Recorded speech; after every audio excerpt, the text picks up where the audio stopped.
François Bon, les carnets, je voudrais continuer un petit peu avec Pérec, espèce d'espace, ça ne me quitte pas. C'est plus par paradoxe. Qu'est-ce qui fait qu'un bouquin d'apparence aussi, j'allais dire, humble, il n'y a pas de démonstration, simplement on remet à plat, on prend des notions. La ville, c'est quoi une ville ?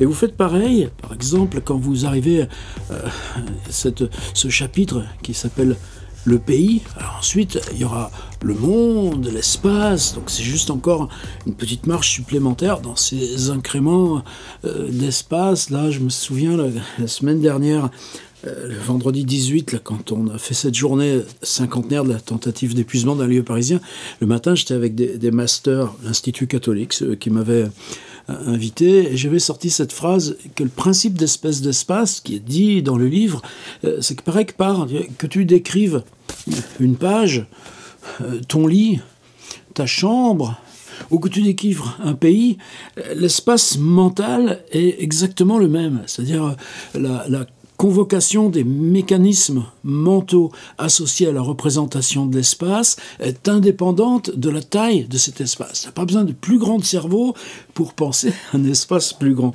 Et avec ce genre de choses, il y a des expériences physiologiques là-dessus.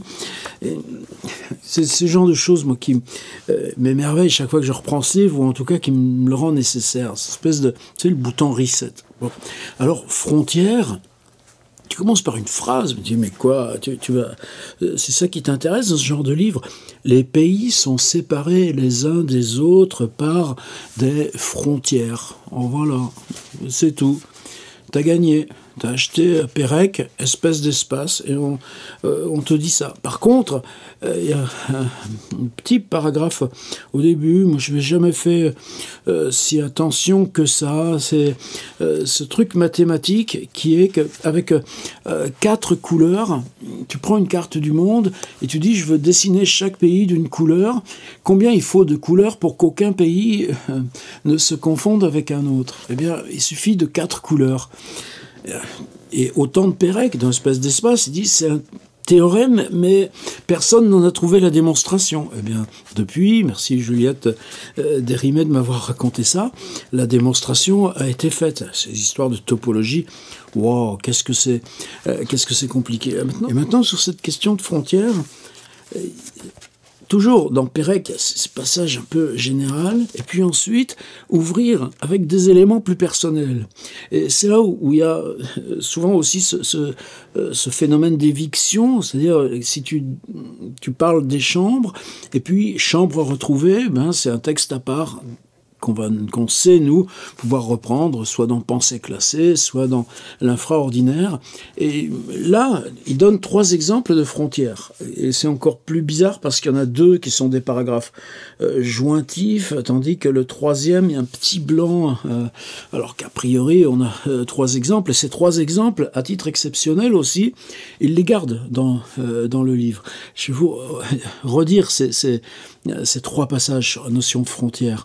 En 1952, à Jérusalem, j'ai essayé de poser le pied en Jordanie. Maintenant, c'est pas à Jérusalem qu'on pose le pied en Jordanie. Tu vois, les frontières, Jérôme comme ça a pu bouger. Et lui écrit en 1973. Donc 20 ans après cette expérience. J'ai essayé de poser le pied en Jordanie en passant au-dessous des fils de fer barbelés. J'en ai été empêché par les gens qui m'accompagnaient. Il paraît que c'était miné. De toute façon, ce n'est pas la Jordanie que j'aurais touché, mais du rien, du no man's land. 2e paragraphe. 2e exemple. En octobre 1970, à Hof, en Bavière, j'ai, comme on dit, embrassé d'un seul regard quelque chose qui était de l'Allemagne de l'Ouest, quelque chose qui était de l'Allemagne de l'Est et quelque chose qui était de la Tchécoslovaquie. C'était en l'occurrence une vaste étendue grisâtre, morose, quelques boqueteaux. L'auberge ouest-allemande d'où on découvrait ce panorama était très fréquentée. Et là encore, par exemple, moi, si j'essaye de me souvenir, est-ce qu'à un moment quelconque, j'aurais pu être confronté à une frontière joignant 3 pays, et non pas 2. Je peux visualiser de tels points, là où il y aurait la Suisse, l'Allemagne, la France. Oui, par exemple, tu as cette gare, là, quand tu es à Fribourg, en Allemagne. L'aéroport, il est aussi bien à égale distance de Bâle que de Belfort. Vous voyez, mais oh là là, que je me risque pas là-dedans. Mais là, peut-être, il y a un point de 3 frontières, mais je suis pas sûr, c'est pas direct. Maintenant, là, ce point de Bavière où tu vois à la fois ce qui était de l'Allemagne de l'Ouest et de l'Allemagne de l'Est, ça n'existe plus, ni l'un ni l'autre. Et le 3e point de frontière, c'est la Tchécoslovaquie. C'est comme il y a la Yougoslavie, dans l'éclatement du bloc soviétique, et comme ça hante encore et encore notre histoire contemporaine. Eh ben, il n'y a plus de Tchécoslovaquie, il y a la Tchéquie, la Slovaquie, c'est pas la même chose. Mais ce point-là, ce qu'il nous dit, c'est qu'il y a cette auberge, comme tu en as tellement en Bavière, mais cette auberge qui trouve son chiffre d'affaires parce que tu viens regarder le point des 3 frontières. Or, précisément, il n'y a rien à regarder. Une étendue grise, quelques arbres. Et là commence cette espèce de rapport intérieur, c'est-à-dire que tu t'appropries ce qu'écrit Pérec en convoquant toi tes propres souvenirs de frontières. C'est son 3e paragraphe. En mai 1961, non loin des ruines de Sberela, en Tunisie, quelque part du côté de Kasserine, j'ai vu la frontière algérienne. Une simple rangée de barbelés, à quelques centaines de mètres, on voyait une ferme en ruine qui était en Algérie. La ligne Maurice, qui était encore opérationnelle, passait, m'a-t-on dit, juste derrière. Je sais pas ce que c'est la ligne Maurice. J'ai un copain qui s'appelle MORICE, comme ça, qui était libraire autrefois, je sais pas ce qu'il fait maintenant. Mais en mai 61, Pérec il venait juste de publier Les Choses. Or, donc Paulette Pérec, sa compagne de l'époque, ensuite ils se sépareront, mais c'est toujours Paulette Pérec qui gardera le nom et sera exécutrice testamentaire, gérera les archives Pérec à la BNF où elle travaille. Mais à cette époque-là, tu as une simple licence, tu as fait 2 ans de fac, eh bien, dans la France coloniale, tu as le droit d'enseigner, mais à condition d'enseigner en Tunisie, ou Maroc, ou Algérie, ou Sénégal, en tout cas les beautés de la France coloniale. Et Pérec l'accompagne, il est le conjoint, il s'occupera du linge, de la bouffe, et soi-disant, il y a cette pile de Madame Express laissée par l'instituteur précédent. C'est comme ça qu'il écrira Les Choses. Lui, il a emmené les mythologies de Roland Barthes. Donc, la Tunisie, en 61, c'est pas un pays où ils sont touristes. Mais cette frontière algérienne, qu'est-ce que tu vois? Rien, une ruine. Là, ça, c'est 3 exemples de Pérec. Et hier soir, dans nos ateliers du mardi, je me régale à ces choses parce qu'on les fait en direct, et puis dès que les textes arrivent, moi je les mets en forme par mail, en écran partagé, on lit ça tous les uns les autres, on commente. Je vais simplement proposer ça, c'est-à-dire d'aller chercher chacun 3 exemples de ces frontières, de ces images frontières qu'on garde à l'intérieur de nous à différentes époques comme singulière, détachée, dans un contexte où pas possible d'être détaché de ça. Ces temps-ci, il y en a suffisamment de traces là dans les carnets, je lisais, relisais, redécouvrais, travaillais Tchekhov, bien les villes de Tchekhov, de Kharkov à Soumy, à Sébastopol, c'est l'Ukraine. Et dans ce territoire ukrainien, les moujiks sont russes, mais les Ukrainiens, c'est une catégorie en dessous le moujik. Donc il n'y a pas cette frontière qui aujourd'hui est si anxiogène depuis 3 ans, et cette révolte qu'on a sur quant à cette guerre dictatoriale, et comment elle enferme là, le monde dans une espèce d'entonnoir. Dans Tchekhov, c'est pas une frontière russe-ukrainienne, c'est le même territoire. La frontière, elle est verticale entre ce qui définit, lui là, les gamins employés dans la propre tapisserie de ses parents, quasiment en esclavage, et le mépris où les Russes peuvent être là. Et, par contre, qui dit le paysage, l'importance? Prenez la steppe de Tchekhov. Donc tout d'un coup, là, et hier soir en atelier aussi, on parlait de ces notions de frontières par rapport là au Liban. Tu envisages mentalement encore assez facilement ces frontières sud ou ces jeux avec ces jeux et ces tensions avec la Syrie et tu envisages mentalement, sans trop d'efforts, un assaut contre cette frontière sud du Liban, mais ces camps de réfugiés tout d'un coup. Et quelle est la frontière d'un camp de réfugiés? Elle s'exprime par rapport à quelle entité? Et par contre, quand ces frappes de missiles viennent toucher des points à l'intérieur même de Beyrouth, est-ce que c'est la frontière de ce que je trouve là dans mon petit carnet ou ce qu'on a transcrit familialement des lettres de mon grand-père maternel quand il était à Verdun et qu'on voit les morts en face sur l'autre colline? Et ça, pour moi, il y a besoin aujourd'hui de réouvrir ce dossier-là. Alors j'ai proposé, on était 25, et ce que j'ai dit, on est 25. 22, on était ici, 22, chacun fait 3 exemples de frontières, on va avoir 66 figures de frontières. Ça, pour moi, c'est en ce sens-là que l'atelier d'écriture fonctionne. J'allais dire, autrefois, on disait comme intellectuel collectif, on a plus vocabulaire là, mais 66 figures pour déplier, décortiquer la question de frontières. On a eu un texte d'une narratrice, c'est pas forcément celle qui écrivait, qui n'avait jamais quitté son pays. Par contre, traverser un tout petit cours d'eau, j'ai reparlé même après de ce livre magique de Jean-Loup Trassard qui s'appelle « Des cours d'eau peu considérables ». Tu franchis une passerelle sur un petit cours d'eau, eh bien, pour toi, c'est une frontière. La frontière, c'est ce qui définit, elle se définit par ton usage du monde aussi, pas forcément les questions de langue d'abord. Et moi, tout le temps que je parlais, c'est ça aussi qui me relie aux ateliers d'écriture. C'est dans ces phases d'exposition, comment toi, tu reprends et ce qui te vient, ce que tu inventories à mesure que tu parles pour construire ta présentation, qui est forcément improvisée, comme ces carnets là sont pour moi épreuve d'improvisation, mais comment ce que tu construis par cette improvisation se fait avec toujours une espèce d'anticipation de qu'est-ce que toi tu écrirais. Là, c'est pas déballer son expérience personnelle, c'est anticiper ta proposition avec comment toi, là, dans cet endroit-là, tu écrirais. Alors, qu'est-ce qui m'est revenu? Il m'est revenu...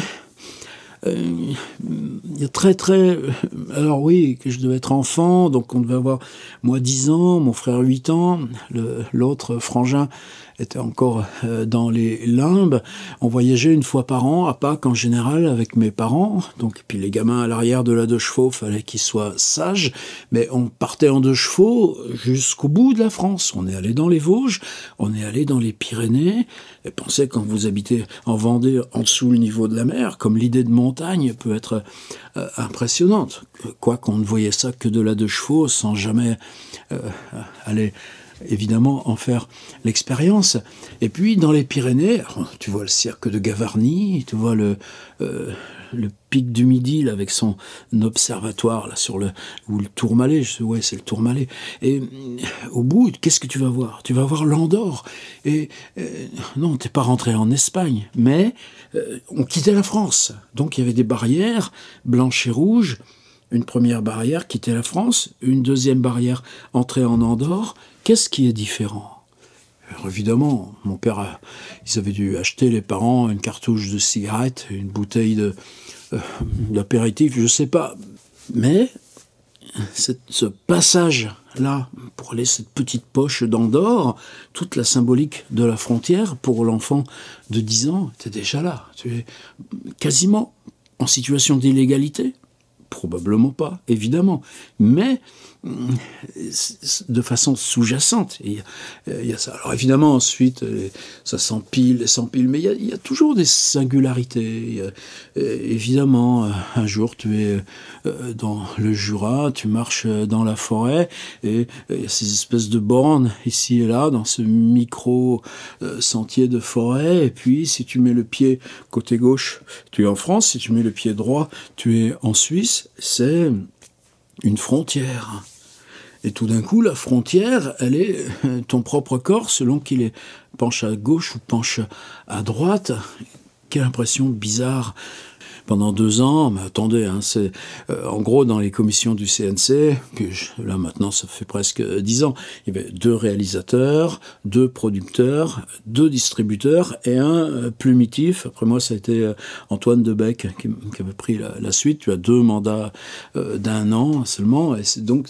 Toi, tu es officiellement président, mais c'est juste pour déplacer éventuellement là ce que disent les pros. Donc c'était cette commission du CNC. Et peut-être qu'un jour il tombera sur cette vidéo. Celui qui a fait un film, son nom de chanteur c'est Toug, qui était reprendre la vieille frontière d'Alsace-Lorraine, mais à l'intérieur de la France, et la suivre à pied avec sa caméra. Et tu passes quoi? Justement, ce que décrit là Pérec, ces zones de rien, ou un parking de supermarché. Mais quand tu marches le long de cette ancienne frontière Alsace-Lorraine à l'intérieur de la France, frontière qui n'existe plus depuis des dizaines et dizaines d'années, qu'est-ce que ça te révèle du pays lui-même? Et je suis une grande fierté à ce que ce film puisse être soutenu. Il y a eu cette période où, après, la question de frontières se posait pas. Tu as un voyage en Allemagne, en stage, peut-être quand j'étais en fin de terminale. C'est des choses que j'ouvre pas trop. Et ensuite, zéro frontière. Ça se posait pas. Sans doute aussi qu'on voyageait pas de la même façon. Sans doute aussi que ce déplacement de frontières, par exemple, par rapport à la musique pop, au rôle de la langue anglaise, tout ça, c'est des choses qu'il faudrait scruter de plus près, mais ensuite embauché par intérim dans cette usine là de machines à souder à Vitry, tout d'un coup, pendant 2 ans et demi, la question de frontières se dissout totalement, parce que chaque fois c'est aller à Prague parce qu'il fallait faire telle réparation sur telle machine, ou à Charleroi, mais c'est aussi une petite frontière, ou à Messerschmitt près de Munich, où tu accompagnes le gars qui va réparer parce que il faut être à 2 pour gérer les trucs de mesure, ou bien c'est 3 mois à Moscou. Et là, est-ce que je me souviens des frontières de Moscou? Non, parce que aéroport, ville, passeport, et puis souvent, justement, qu'est-ce que vous venez faire?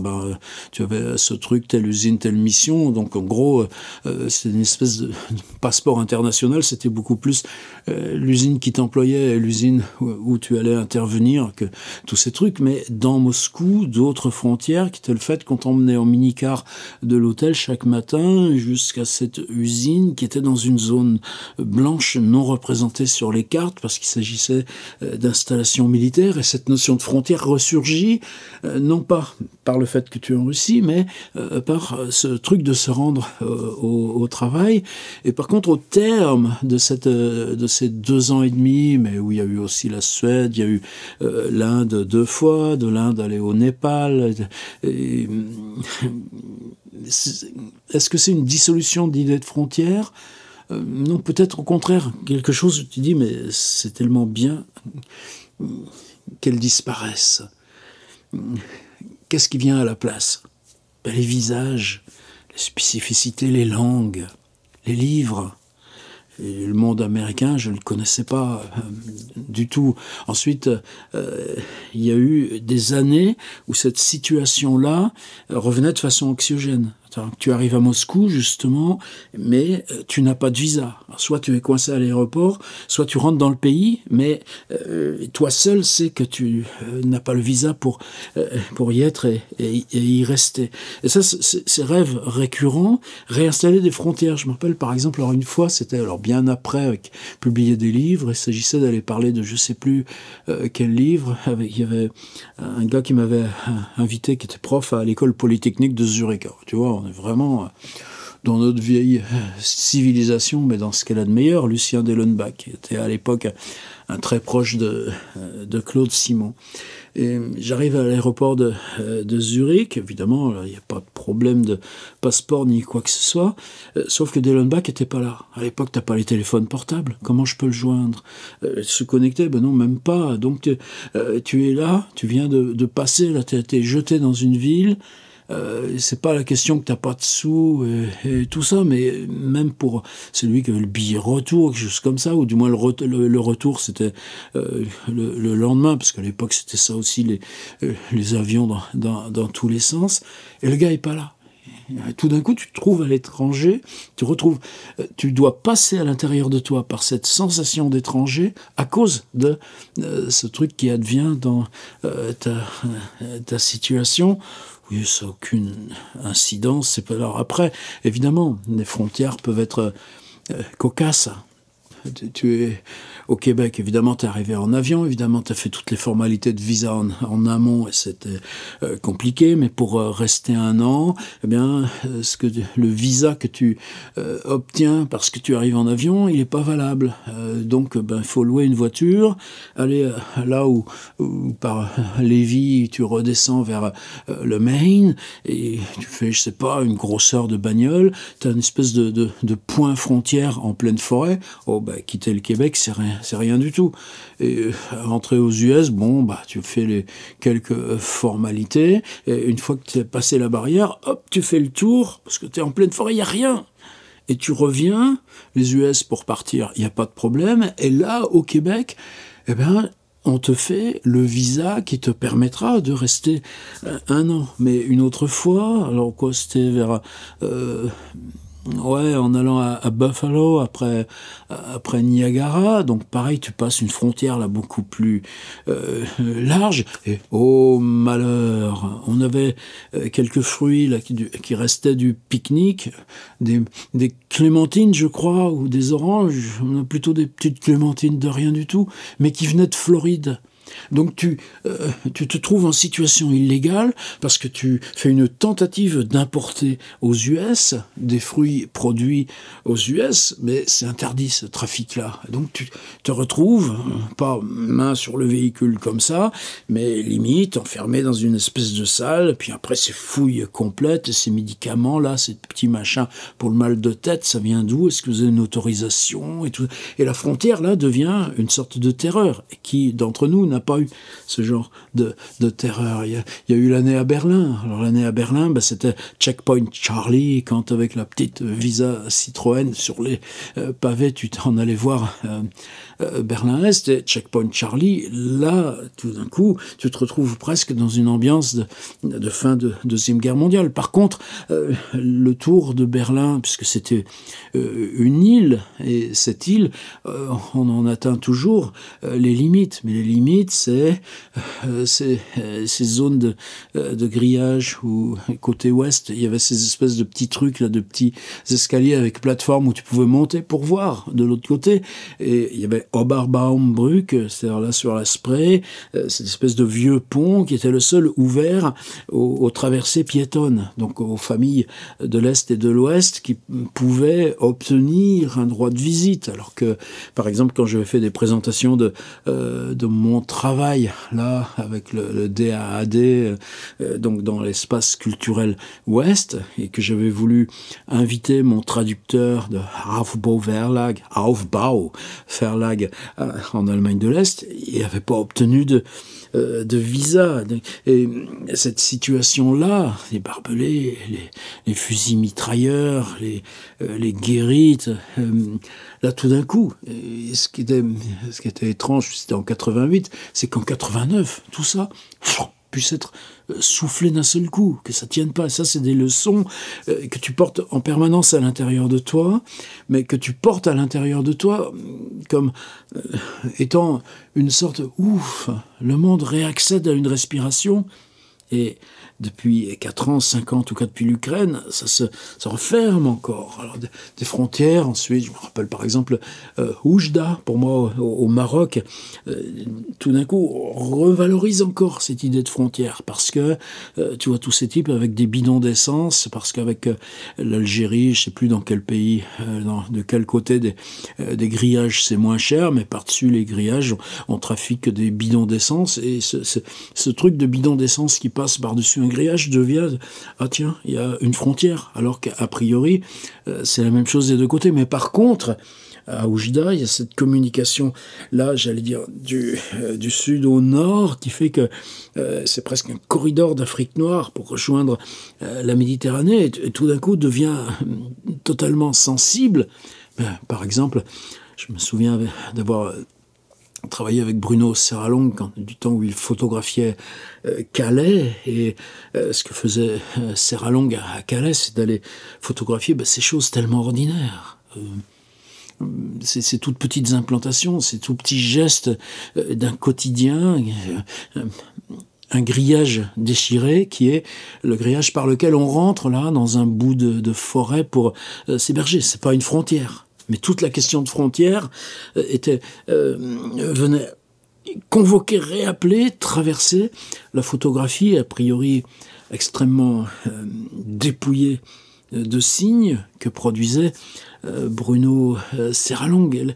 Et c'est tout ça. Je me souviens aussi qu'en tant que parent d'élève, quelqu'un d'ailleurs, en très bon rapport d'amitié, je sais pas, mais en tout cas de voisinage pendant plusieurs années dans ce contexte-là, d'un gars dont le métier, dont il aimait pas beaucoup parler, c'était dans la gendarmerie d'être...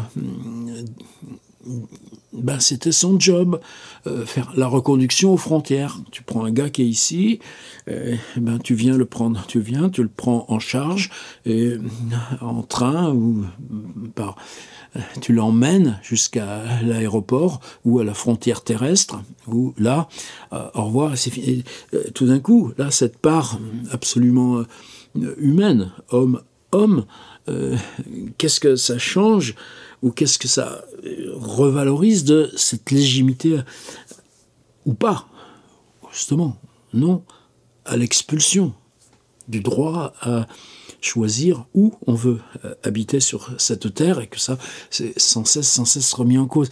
Voilà, et tout ça qui venait. En 2018, il y a eu aussi ces 2 semaines tellement intenses d'échanges Erasmus entre mon école d'art, celle où j'ai travaillé pendant 5-6 ans. Il a bien fallu que je sois 5 ans salarié depuis cette période d'usine, ces 2 ans et demi quand j'avais 27-30 ans, et puis ensuite, entre mes 60 et mes 65 ans, mais quel labo ça a été que cette école d'art à Cergy, avec cet échange Erasmus, se retrouvait 15 jours avec l'école Shenkar de Tel Aviv, et dans cette école Shenkar, les 12 étudiants, là, confrontés à nos 12 étudiants à nous, si tant est qu'on puisse dire à nous, c'est justement le contraire qu'il faut apprendre en permanence. Ces étudiants-là venaient de tout le Proche-Orient, ou de toutes les immigrations.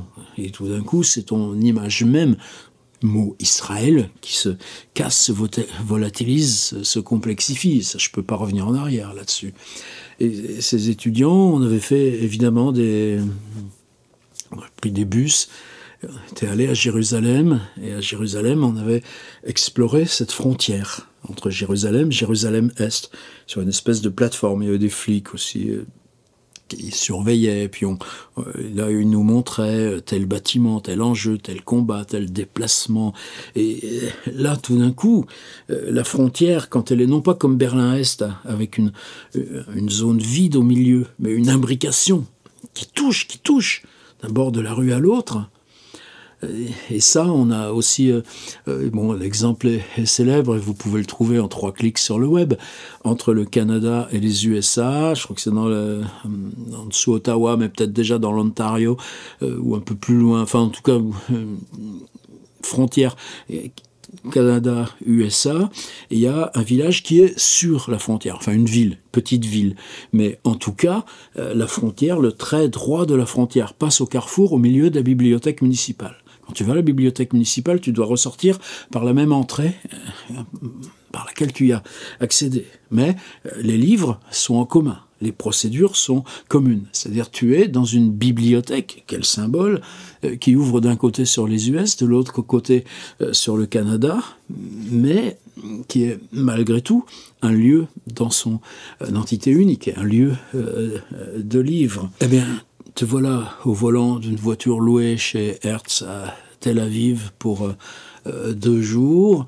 Les 60 km de Jérusalem, tu les as déjà fait en autobus, ça sert à rien de surprenant, mais tout d'un coup te voilà à prendre cette espèce de rocade, et puis direction, ce sera 100 km plus loin, tu vas descendre, tu vas trouver 400 mètres en dessous le niveau de la mer, et tu arriveras à Qumran, et tu verras les grottes de ces manuscrits. Et là, c'était le but. Mais pour arriver à Qumran, ce contournement de Jérusalem, il y a là les grillages deviennent l'expression matérielle de la frontière, d'un côté.